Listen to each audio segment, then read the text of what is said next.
வணக்கம் நண்பர்களே. மகாபாரத போருக்கு முன் ஒரு காட்சி.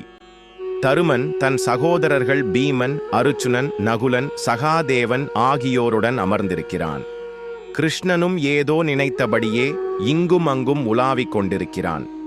போரில் பாண்டவர்கள் வெற்றி பெற என்ன செய்யலாம் என்ற ஆராய்ச்சியில் ஈடுபட்டிருந்த அவன் இப்பொழுது சகாதேவன் பக்கம் திரும்பி அவனை மட்டும் தனியே அழைக்கிறான்.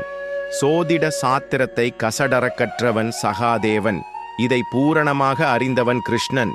கிருஷ்ணனுடைய அவதார நோக்கத்தையும் அவன் நடத்தப் போகும் நாடகங்களையும் நன்கு அறிந்தவன் சகாதேவன். அழைப்பிற்கிணங்கி கிருஷ்ணனிடம் வருகிறான்.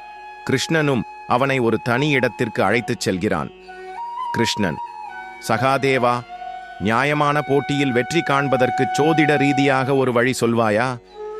சகாதேவன்: கண்ணா, நீ என்ன கேட்கிறாய் என்று எனக்கு தெரியும். நடக்கப் போகும் பாரத போரில் வெற்றி பெற வழி கேட்கிறாய். நியாயமான போட்டி என்று புரட்டுகிறாய். எல்லாம் தெரித்தவன் நீ. அமாவாசை நாளையே மாற்றியவன் நீ. ஒன்றும் அறியாதவனைப் போல் கேட்டு என்னை ஏமாற்றுகிறாயே. கிருஷ்ணன்: அப்படியில்லை சகாதேவா. என்ன இருந்தாலும் சோதிடக் கலையை கசடறக் கற்று பாரபட்சமின்றி வணங்கிக் கேட்பவர்களுக்கு வாரித் தருபவன் நீ. அடியேனும் இப்போது உன்னை வணங்கித்தான் கேட்கிறேன். பதில் கிடைக்குமா, கிடைக்காதா? சகாதேவன் கண்ணை மூடி தீவிரமாக யோசித்துவிட்டு திருமால் மத்தளம் கொட்டுவான். அந்த நேரத்தில் செய்ய வேண்டியதைச் செய். நியாயமான போரில் வெற்றி பெறுவாய். கிருஷ்ணன்: என்ன, திருமால் மத்தளம் கொட்டினானா? என்ன உளறுகிறாய்?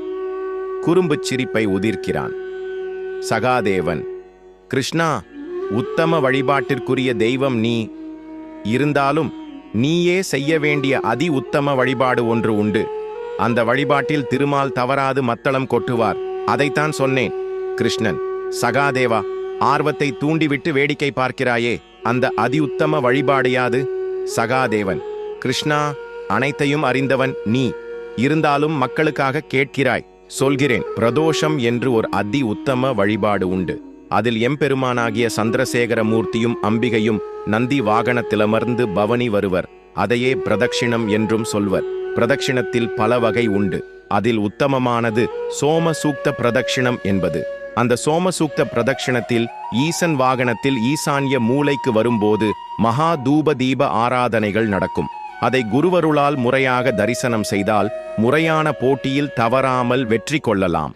மேலும் அந்த உத்தம வழிபாட்டின் போதுதான் திருமால் திருக்கைலாயத்தில் ஈசனுடைய நாட்டியத்திற்கு அற்புதமாக மத்தளம் கொட்டுகிறான்.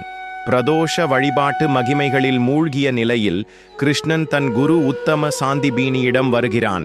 உத்தம குருவும் தன் சீடனுடைய உள்ளத்தை அறிந்து அவனுக்கு சிவலீலை தத்துவங்களை பக்குவமாக உபதேசிக்கிறார்.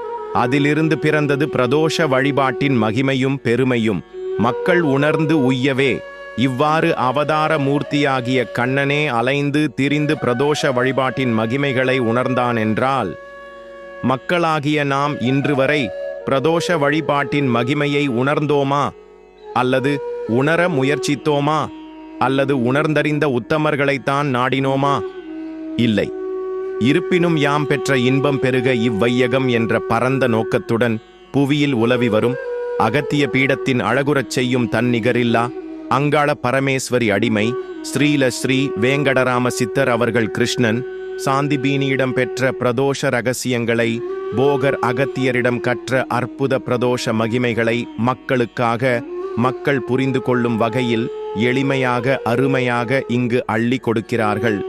மக்களாகிய நாமும் பிரதோஷ வழிபாட்டின் மகிமைகளை உணர்ந்து பின்பற்றி பேரின்பம் அடைவோமாக. இந்த பதிவு பிடித்திருந்தால் லைக் செய்து நமது சேனலை சப்ஸ்கிரைப் செய்து கொள்ளுங்கள். நன்றி, வணக்கம்.